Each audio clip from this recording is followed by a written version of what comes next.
One of the things that you find really present in African American history is that there is always a point where people push. And that push at the University of Arkansas came in the late 1940s when the school admitted its first black student since Reconstruction. In honor of Black History Month, KNWA's Casey Smith walks us through the history of desegregation at the U of A and the positive impacts still felt on campus today.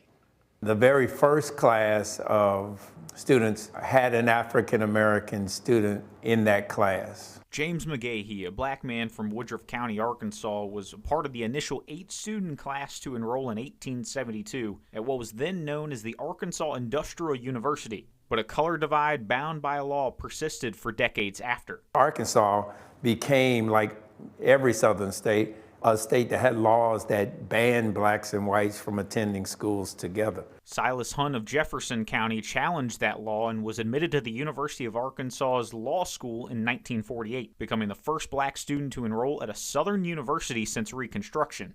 This was so new and so challenging that you weren't going to see a flood of African American students coming to the University of Arkansas in those decades. Instead, it was more of a trickle of black students enrolling at the U of A. And just because they were admitted didn't mean they were accepted. African Americans who came often came to an environment that wasn't welcoming and supportive, and they came in very small numbers and had to form their own communities. And it created challenges for them to feel really included and embraced. For some black students today, they say they don't experience blatant racism, rather microaggressions. Certain comments are made, like I'm a biochemistry major, and I obviously sometimes being the only white person in my classrooms, I think certain people have certain comments about me, like, oh, whether or not I'm smart or whether or not I'm capable of doing my actual major. You have to tell yourself that you're worthy to be at this institution, worthy to take these classes and whatnot. All while longing for connection on a campus that student body today has more than 70% white students.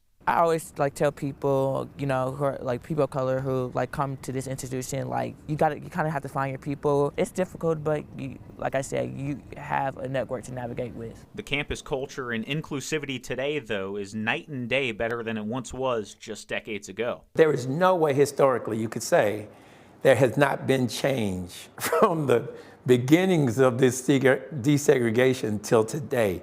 It is significantly different today. We see these students now getting acceptance. So when you see them walking with other students, when you see them joining organizations, seeking leadership roles on campus, creating organizations, those are all things that I think really signals a difference. This is thanks to the groundwork laid by Silas Hunt, whose name dons the side of one of the university's administration buildings. A sculpture was also built in his honor back in 2012. Hunt's impact? I really think he's critically important, not just to the University of Arkansas, but to higher education in the state of Arkansas relative to equal opportunity and inclusion. Is one still felt by students and faculty today? I'm the chancellor of the University of Arkansas. I mean, it wasn't even imagined in the 60s and 70s. That's Casey Smith reporting. We asked Dr. Cunningham what she'd want to say to Silas Hunt if she could. She said she'd thank him, but also ask what his vision for the future is and how to go about bringing that change.